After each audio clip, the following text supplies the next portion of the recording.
The most important Twins series of September might not be with the Guardians, but instead the Kansas City Royals. And we have a special guest with us to help explain just as soon as everybody gets locked on Twins.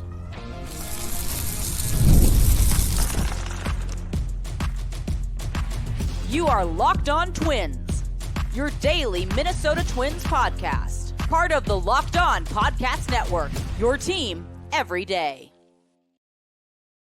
Hello again, everybody, and welcome back to Locked On Twins, your daily go-to destination for the top Minnesota Twins insight, discourse, and analysis. I'm co-host Dave Brown, a professional ball writer since 1998, a BBWA member since 2012, and a Baseball Hall of Fame voter since this year. Please follow me on Twitter at @AnswerDaveBrown if you like.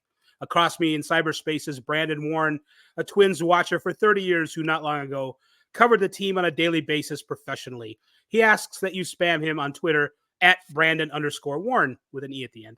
Across cyberspace from Brandon is a third person in the dugout, our special guest, David Lesky, publisher of Inside the Crown on Substack. Nobody knows the Royals better than David. In all seriousness, you'll also find him on Twitter at DB Lesky.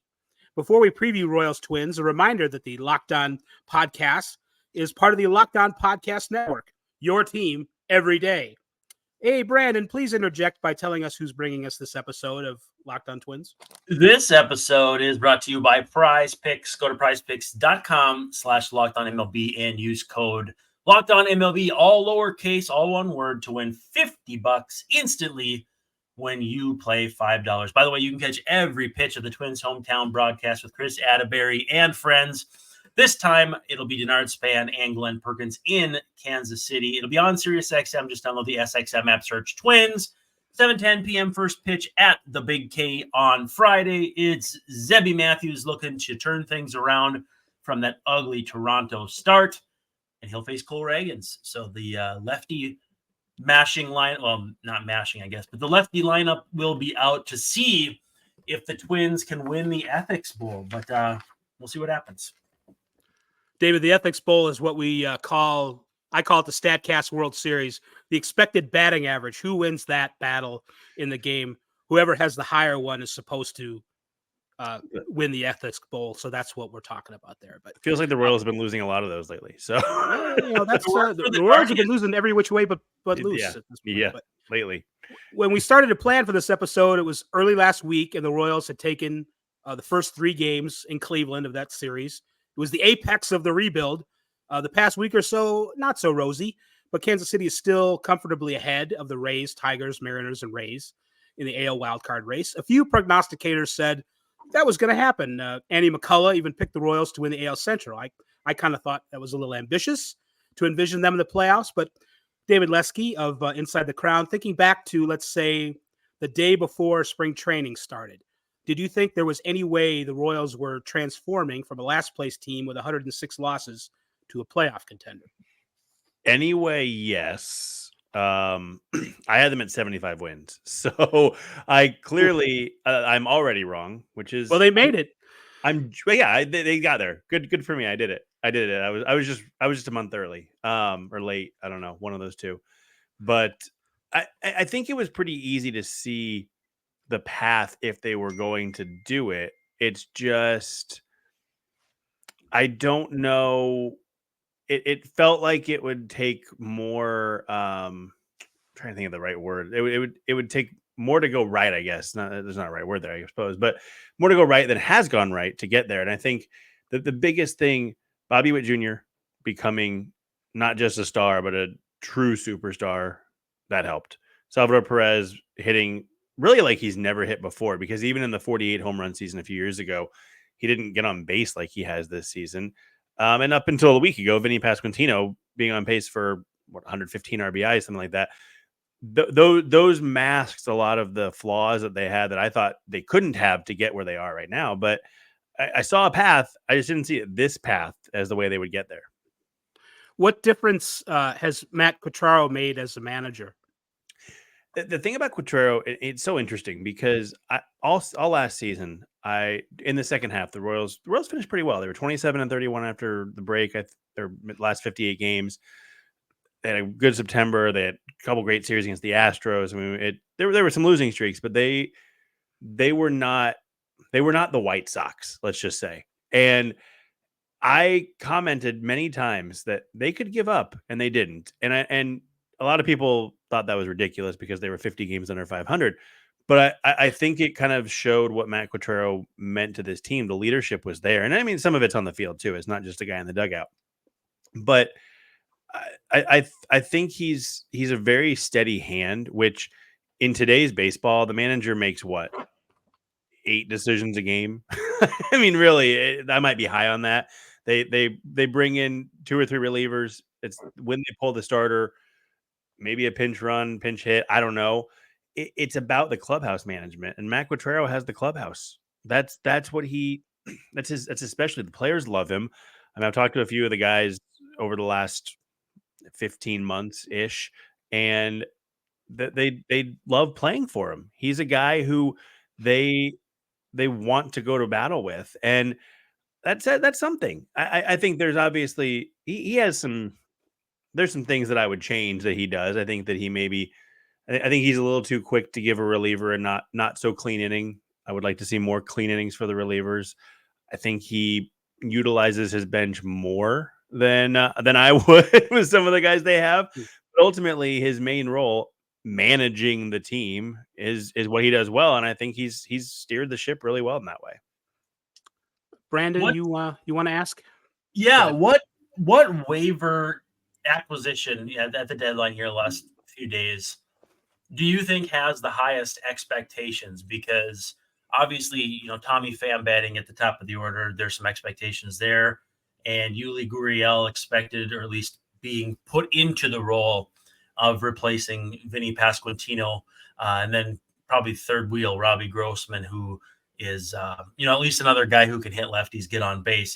Do you have a clear view of which one of those 3 guys has the highest expectations for this final month? Yeah, I think it's Pham. And I would bet they put a claim in on him.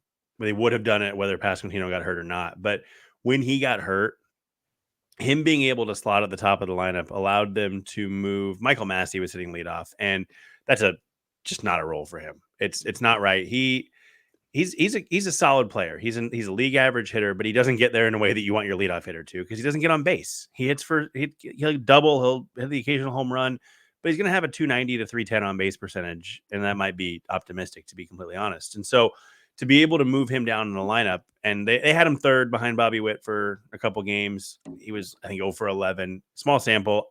I still think it could work because they wanted the lefty behind him. I get it.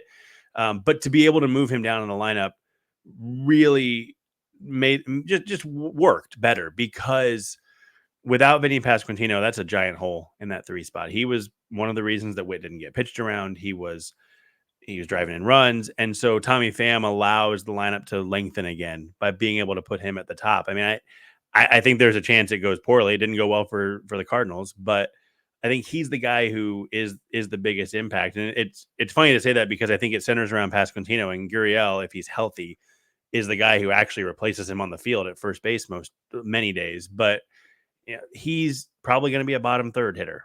And Robbie Grossman's going to play against lefties, and he played against a righty because the Royals don't face any lefties. They face like 12 in 21 days or something, and then they get Robbie Grossman, and there's no more lefties on the schedule. So just not the best timing on that. But I think Pham's the guy, but I think that the other 2 really can play a big role. We saw Grossman on Wednesday night, I guess it was, and he worked a walk and got a hit against a righty, which you don't want him against the righty, but you don't want a guy to sit for too long. So I think they all can play a role, but Pham's the guy. Well, and that was kind of my wondering, was the not necessarily wisdom or lack thereof, but you have Hunter Renfroe, who's kind of on the team like because he hits lefties. That doesn't mean he hasn't played against righties, but that's been his career strong suit. Tommy Pham against lefties. I mean, he's a little more balanced. Robbie against lefties. Well, the 2 teams that they've been chasing in the division, the Twins have 0 left-handed starters. Their left-handed reliever right now is Caleb Thielbar, who for all year has really not gotten anybody out. And then over on the Guardian side of things, they've got Matthew Boyd, who is a lefty. So there's 1 lefty starter. Their bullpen is a little more probably lefty-oriented than the Twins, but not that many lefties. I don't know how much that matters or how much you thought about that when they made those claims. But does it move the needle for you, even if you're not going to see any lefties between in the division and, like you said, now moving forward? Yeah, I think somewhat, just because they had to get some bats. I mean, what they Nick Lofton was up, and I like Nick Lofton. I think he's a really good dude, but I don't know if I've seen a guy hit a ball softer than him more consistently. It's just never hard contact. And Tyler Gentry came up. He's one. Yeah, I think he's like 13th or 15th or something on the MLB pipeline list. I like Tyler Gentry, but he's not a guy you really want to count on down the stretch in a pennant race. And so I think they wanted to get some experience. My gut too is that they put a claim on Pham and Grossman and expected to get one, and then got both. And that's what it was. And yeah, you're right. Hunter Renfroe, he's coming back for this series. He was activated off the IL after one rehab game. I think they just wanted to get him some live pitches more than anything. He went 0 for 4, but that's secondary to actually just getting in a game. And so I'll be curious to see how they work this. But yeah, I mean, I think the other thing you're looking at, you look down the road right now, if the playoffs started today, the Royals are going to Houston and they've got lefties, and then they might go to Baltimore. Baltimore's got lefties, or New York or whatever. I mean, there's so yeah, the two teams they're chasing the most are pretty righty heavy, but they'll see some lefties down the stretch. And I also think that if they get to September 23rd and Robbie Grossman's played 6 games, okay, you can let him go. It's fine. You got him for a little bit. It didn't work out, or it didn't, the schedule didn't let it work out, whatever. But I do think that they didn't necessarily plan to get both. They just kind of fell in their laps a little bit. Yeah, and they didn't have to designate anybody of consequence, it seems, to bring those guys in. Let's take our first break, and then when we come back, it's Twins Royals. It's a pivotal series, arguably the biggest series for both. So we'll keep diving into that. Our friends at Ibotta want you to know that even though we're done with the summer, we are still, whether it's grocery shopping, buying toys for our kids as we get into the holiday season, or even just preparing for Halloween with that Halloween candy that's coming up. Ibotta wants you to know they'll give you cash back for making the purchases you're already going to make. Ibotta is a free app that allows you to earn cash back every time you shop. You earn on hundreds of items, from groceries to beauty supplies, even toys, so you can make sure that you are beating inflation no matter what you are purchasing. The average Ibotta user earns $256 per year. That is earns. It's a key word here.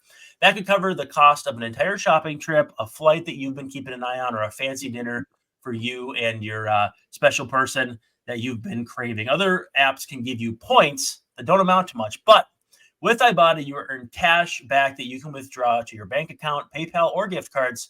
You just add offers in the app, upload your receipt, and boom, the money is yours. And if you have location services on in the app, it will actually sense when you're in some place that has the option to do so. I was in CVS on Wednesday, and it actually was like, hey, upload your CVS receipt. Yes, all 6 feet of it, and we would be happy to help you out. You can save easy for me to say, 2,400 brands and over 1,000 retailers, including your favorite grocery stores, Lowe's, Macy's, Sephora, Best Buy, so many more to choose from. You just got to check it out yourself.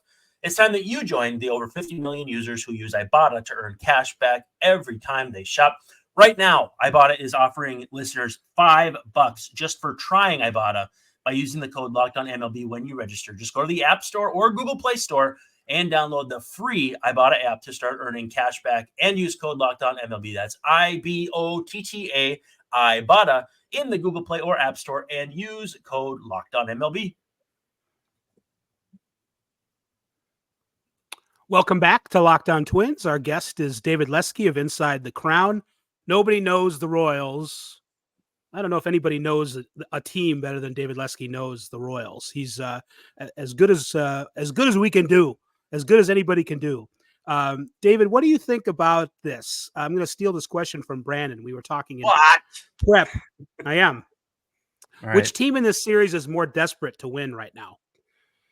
Oh boy. That's a really good question, Brandon. Thank you. I think, God, my gut reaction is to say the Royals. And the reason being is that they're now 1-7 in their last 8 games. But then I start thinking about it, the Twins aren't much better right now. I mean, Right. both these teams have been everybody's struggling. It feels like the Royals lost 7 in a row, and they were still 4.5 up in the wild card. I mean, it was one of those like saving graces that you look at, you go, okay, yes, it would have been great to build a 8-game lead or whatever, but to still be 4.5 up, and I mean, I'm sure the Twins felt the same way, losing these games and still in second place and still in the second wild card. And yeah, so my gut is the Royals now. I also think that there's something on the Royals side of them saying, look, we got to figure out how to beat the Twins, because unless Bailey Ober's been pitching, the Royals generally have been struggling against the Twins all season long. And I think part of it's not a great matchup for the Royals. I think the Twins do a lot of things well that the Royals don't stop very well. The Red Sox are a very similar team to the Twins in that way, and the Royals struggle with the Red Sox too. So I think in that way, it's the, hey, we got to show something series, and the Twins have won the season series already, so they don't have to worry about that even. But I mean, I think you can make an argument for either team, right? Yeah. Well, I'm here to tell you Bailey Ober is slated to start the middle game against Alec Marsh. So I don't know if you can have that be what Twitter. I've got a big circle around it. Twins Twitter calls that a scheduled loss. Usually, if they win the first 2 of a 3-game series, game 3 is a scheduled loss, usually a day game, a getaway day. Yeah. So with that said, Dave, my pinch hit question, I gotta be careful. You're both named Dave. I guess I didn't realize that I was going after both. We can just answer simultaneously.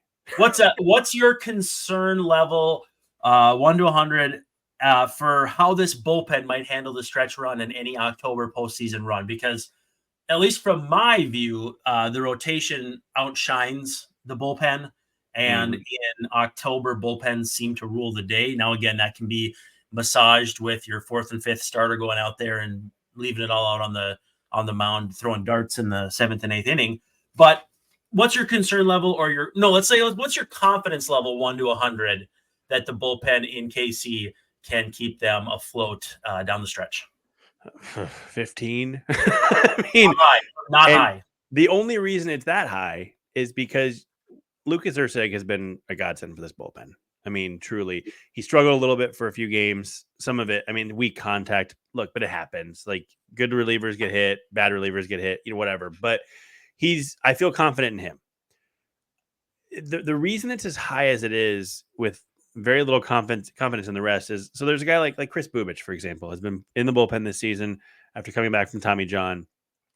He doesn't get used on a daily schedule like a reliever. So a lot of Royals fans have been just clamoring for Chris Bubich to pitch more.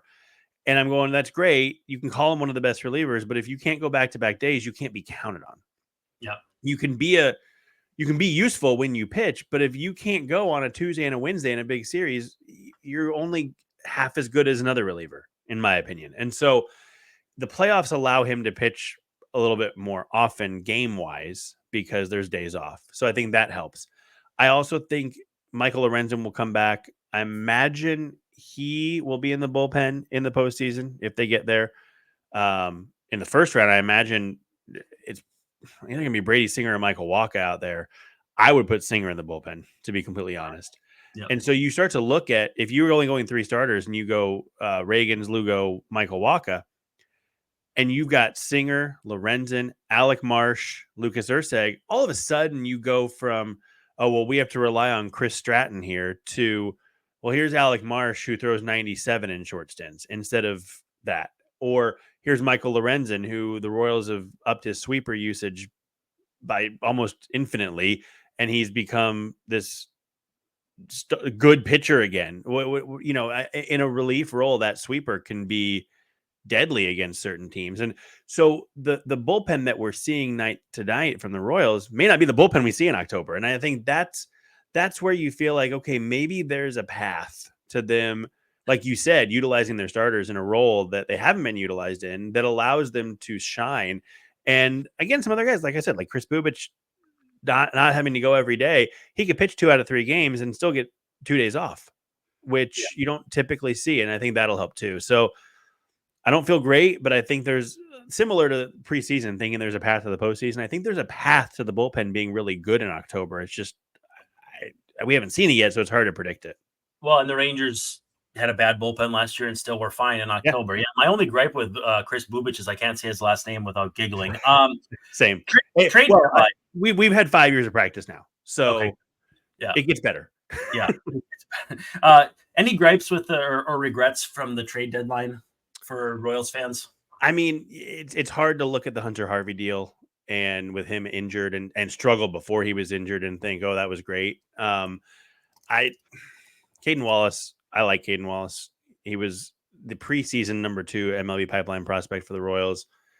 I talked to a lot of people who laughed at that, honestly. Caden Wallace is, I think he's a second division starter at best, maybe. So I don't really care too much about what they gave up for Harvey, but the fact that he hasn't been able to be out there, I mean, talk about this bullpen. The bullpen's the weakest point on this team. And they got Hunter Harvey to pitch 8th or 9th inning, and he's on the IL, and he threw on, oh gosh, I think it was Sunday, maybe. They wanted to wait to see how he responded. The answer was not well. And so you get into a point, are we going to see Hunter Harvey again this year? I don't know. And they got him for next year, but still, if you could have gone out and gotten AJ Puck or I don't even know who else. I'm already I've already put the names behind me who was at the deadline, but anybody else who could actually pitch, you'd feel better about it. Well, let's take our last pause. We got a lot of ground to cover and not much time, so we'll be right back. And you know we love our friends over at PrizePicks, America's #1 daily fantasy sports app with over 5 million active subscribers. PrizePicks is the easiest and most exciting way to play DFS because it's just you and the numbers. You pick more than or less than on 2 to 6 player stat projections and watch the winnings roll in. You play with multipliers, so you have some more easy picks. You got some more that are a little risky, but it's all about your risk tolerance. If you want to play those ×4s, or if you want to try to find some ×10s, really just you kind of have to go into the app and see it for yourself because it's just really hard to explain in a way that really sums up how customizable this experience in the app is. But you can win up to 100 times your money on PrizePicks with as few as 4 correct picks. It doesn't take a math genius, which I am not, to turn $10 into $1,000. Now you might have to be a picks genius. You might have to find the right picks, but I know the math is right there. I checked it. Sign up today and get $50 instantly when you play $5. You don't even need to win to receive the $50 bonus. It's guaranteed. It's just like betting on the White Sox. So download the PrizePicks app today. Use code LOCKEDONMLB for a first deposit match up to $100. That's code LOCKEDONMLB, all one word, on PrizePicks for a deposit match up to $100. PrizePicks, run your game. Welcome back to Locked On Twins. Our guest is David Lesky of Inside the Crown. We're previewing the Twins and Royals this weekend at Kauffman Stadium. Maybe the Twins' biggest series of this month. Of course, we'll probably say that about the next one, but it's the biggest series of the month right now. Hey, I don't know if this is kind of putting you on the spot a little bit, but can we expect a big buzz at Kauffman Stadium this weekend for this series? And sort of folded into that, has there been a rejuvenated excitement for the Royals on anything that you've seen since like 2014 for going from also rans to contenders among the fan base? Yeah, the crowds have been disappointing. And I think there's a rational reason for all of them. All of school came back in session. The Royals were winning, and when the crowds usually start to bump, it was like the first week of school, and it was hot. And I mean, a lot of excuses for sure, but you can also look at them and go, okay, I understand this, I understand that. And then I was fully expecting this week to just be crazy, school or not, because Labor Day was packed, by the way, on Monday at Kauffman Stadium. But Royals, of course, decided that was going to be the worst week of the year leading up to the homestand where they could have gotten the biggest crowds and the craziest crowds. I do think this will be a big weekend. I think Twins fans always come down to Kansas City. I mean, I don't know. It's an easy trip. Royals fans go up to Minnesota. It's a nice, easy drive down 35, up 35, whichever way you're going. So there's always that aspect of it. But it's a little disappointing that the Royals have chosen to play their worst baseball leading up to this, because this is a huge series. This was about to be a huge week at the Truman Sports Complex, with facing the first place team and the second or third place team, whatever they were, depending on when you looked at the standings. And then the Chiefs opener right in the middle of it. Royals kind of put a damper on that. But what I will say is the crowds that are there. I mean, I was there on Tuesday night, and it was about 14,000 people. And in the fifth or sixth inning, I can't remember what it was now, Royals loaded the bases with nobody out. It sounded like there were 30,000 people there. And one thing Royals fans do really well is they are loud. And so I think it'll be a loud series at the stadium. I'm hopeful that we see 25 to 30K every night, because this series deserves that. I mean, the Twins are a half game ahead of the Royals, and from a Royals perspective, this kind of goes back to the previous question of who's more desperate right now. Again, the Royals are going to Houston, where they lost 4 in a row. If they can leapfrog the Twins, they don't have to go to Houston. Yeah, they're going to New York or Baltimore, which is difficult, but I mean, there's a lot on the line this series, whether the Royals have played well or not, or the Twins have played well or not. So I would hope it would be a big crowd. We'll see, I guess. You just never know sometimes in Kansas City.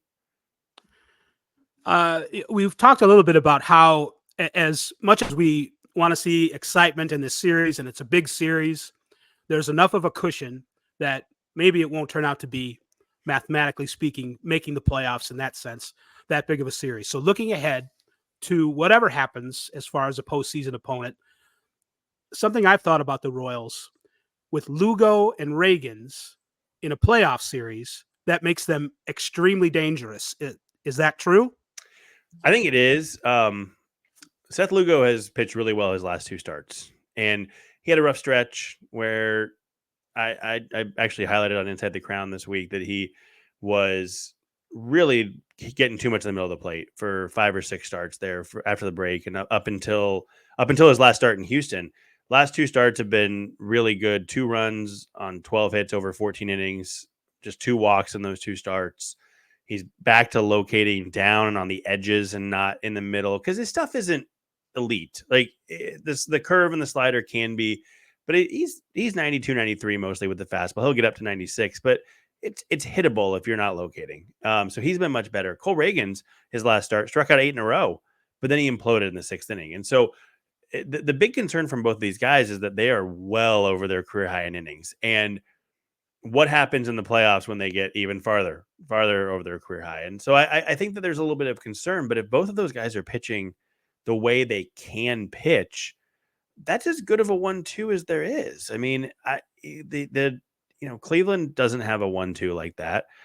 The Twins, I think you could argue if Pablo Lopez is pitching well and Bailey Ober is going well. I mean, you guys speak to this more than me, obviously, but without Joe Ryan, those two maybe are somewhat comparable. I would still take the Royals duo over those two, I think, slightly. The Yankees, it's hard to say. Garrett Cole hasn't looked that good. Nestor Cortez hasn't looked good. Heel is probably destined for the bullpen. I'm probably missing some people there, but Marcus Stroman stinks. Yeah, I forgot he was a Yankee even. Rodon can be great. You never know. One game he looks like an ace. The next game he looks like a number 5. Well, you're lefties though. You got the lefties. There's the lefties for sure.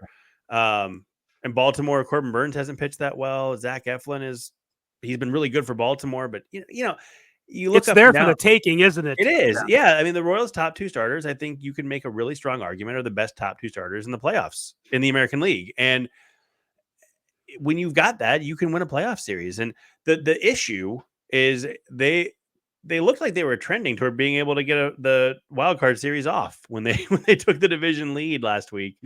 But then now they've got to play the wild card series in all likelihood. I mean, I guess Cleveland has shown they can collapse. And I think either the Twins or the Royals could still win this division. Mm-hmm. But it's a tougher road now because of the last week for both teams. So you theoretically are burning Lugo and Reagans, and you might have to start the ALDS if they even get there with Singer or Waka or Michael Lorenzen or whoever. And then all of a sudden you only get 1 start each from Reagans and Lugo, and that changes the formula. And it's not that I mean, Singer's had a really good year. If you face a lineup without a lot of lefties, which I don't think there is one in the playoff field, so sorry, but if he has occasional good starts even against lefty lineups. Walker's been really pretty good since May. They can get it done, but that's where it gets tougher with the Royals' top two starters. Even though I think they are, like I said, arguably the top two starters in the playoffs. We're running out of time for our perfect time to have a show of 32 minutes. If you can do this in like 30 seconds, what's 2025 looking like for the Royals? Are they going to continue to add free agents and make trades and try and get better? Yeah, I think they're going to spend. I think John Sherman felt what it was like to lose 106 games, and now he feels what it's like to be in a playoff chase. They're going to continue to supplement. Kyle Wright is theoretically coming off the IL next season to help the rotation. They're going to lose Waka in all likelihood. I would bet they spend pretty big on a bullpen in a way that people will say is a bad idea, but I think they're going to do it, and they're going to add a bat. I wouldn't be surprised if they take a step back, but I do think they're going to have another exciting offseason, which generates interest. And we saw what it did for 2024 for the Royals to have an exciting offseason this past year. Twins fans are like, offseason, trade deadline? What are those things? Yeah, right. So, David, thank you so much for joining us. We could probably talk to you for another half hour, but we haven't scheduled that, so we're not going to do it today. But maybe another time. Yeah. Maybe when the Royals and Twins meet in the ALCS. Deal. Oh my God, that would be something else. That would be something else. So that'll about the. Hey, Brandon, do we have a corporate? We don't have a corporate. We don't have time. We're out of time. Go find Sully. Locked on MLB. There you go. All right. So for Brandon and David Lesky, this is Dave Brown and Locked On Royals saying we are going to Casilla tomorrow night.